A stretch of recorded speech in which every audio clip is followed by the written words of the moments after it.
세월호 참사 때도 그랬고 이태원 참사 때도 그랬습니다. 유가족을 향해서 보상금 운운하면서 2차 가해를 일삼는 이런 게시글인데 이게 뭔 내용인지 모르겠어요. 그렇죠. 정말 말도 안 되고 본인의 얼굴이나 이름을 드러내고 이럴 수 있을까? 이런 생각이 들기도 합니다. 아, 정말 잊을 수 없는, 잊어서도 안 되는 참사죠. 2014년 4월 16일입니다. 수학여행을 떠났던 학생들을 비롯해 수많은 생명이 희생됐던 세월호 사고.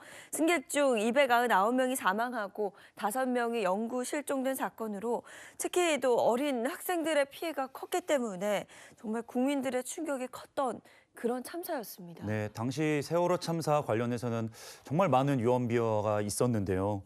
돈벼락 맞았다, 공무원 시험 가산점이 있다더라, 대학교 특례 입학을 할 수 있다더라 같은 헛소문이 있었거든요. 네, 세월호 참사와 관련해서는 유난히 가짜뉴스와 모욕성 게시물들이 많았던 것 같습니다. 말씀하셨듯이 대표적인 것으로는 대입 특례 혜택을 준다는 것과 의사자 지정에 대한 오해, 그리고 생존자 메시지 조작설이 있는데요. 그중 대입 특례는 피해 학생들이 대입 특례를 요구했다거나 단원고 재학생 모두에게 혜택이 주어졌다.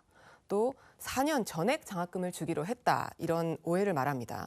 그런데 이 대입 특례는 경기도 교육청의 제안을 통해서 참사에서 생존한 2학년 학생 86명에게만 적용이 됐고요. 각 대학이 정원 외에서 선발하도록 했기 때문에 다른 학생들에게 피해를 주지 않았습니다.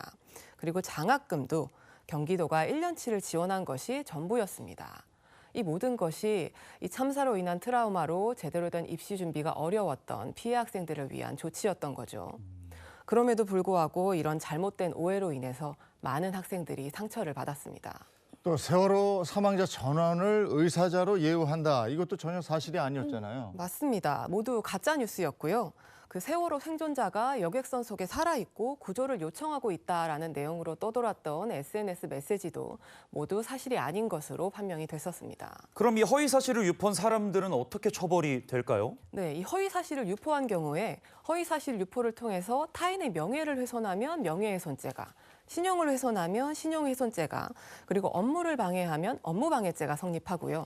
이 허위 사실을 유포하고 타인을 속여서 재산상 이익을 취득하면 사기죄가 성립합니다.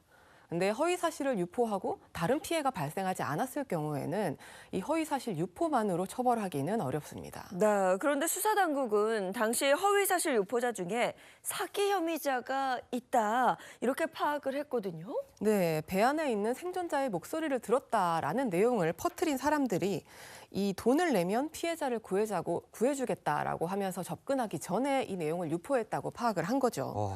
이런 경우에 사기죄로 처벌될 수도 있습니다.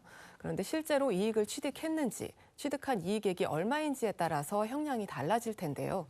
만약 이득액이 5억 원을 넘어선다면 형법이 아닌 특정경제범죄 가중처벌 등에 관한 법률이 적용돼서 징역 3년 이상에 처해질 수 있습니다. 경찰청에 따르면 당시 세월호 관련 희생자 유족 등에 대한 모욕 및 명예훼손, 또 악의적 허위 사실을 유포한 사람들 중 3명을 구속하고 174명을 불구속 기소, 12명을 기소 중지 처분한 것으로 나타났다고 합니다. 네, 3명만 구속됐다는 건데 조금 더 강력하게 처벌을 해야 되지 않았나라는 생각이 들거든요.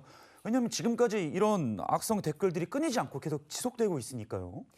근데 이런 게 언론도 문제예요. 이런 커뮤니티나 게시글을 퍼날라요. 그래서 이게 기자는 모름지기 팩트체크라는 게 있어요. 이게 사실인지 사실 여부를 확인하고 팩트체크가 됐을 때 기사화하는 건데 이 받아쓰기 하는 기사들이 막 나온단 말이죠. 그러면 사람들은 그걸 읽고 이건 공식력 있는 문장이야 하고 그걸 그대로 받아들여 버려요. 그러면 이게 사회 혼란이 되고 논란이 된다는 말이죠. 네, 맞습니다. 당시에 여러 매체에서 사실이 아닌 내용을 보도해서 문제가 된 일도 있었고요. 심지어는 국회의원이 직접적으로 명예훼손을 한 사건도 있었습니다. 네, 자세한 내용을 한번 살펴보시면요. 한 국회의원이 SNS에 세월호 유가족들에 관한 모욕적인 글을 썼습니다. 유가족들이 자식의 죽음을 이용한다는 내용이었는데요. 이에 2021년 12월 세월호 유가족 126명이 이 국회의원을 상대로 낸 손해배상 소송에서 이 원고 한 명당 100만 원씩 위자료를 지급하라 이 원고 일부 승소 판결이 나기도 했습니다. 네, 또 저는 굉장히 충격적이었던 일이 일부 구구 사이트에서 이 희생자분들을 조롱하는 글을 올렸다는 겁니다. 그 어묵 먹는 사진 이거 기억나시죠? 네, 당시 그 세월호 희생자들이 많이 나왔던 네. 단원고의 교복을 입고 어묵을 먹으면서 올렸던 사진 전 국민들에게 충격을 줬었죠. 이 관련 게시물을 올린 사람은 그 세월호 사고를 당한 단원고 학생에 대한 모욕죄로 징역 4개월을 선고받기도 했습니다.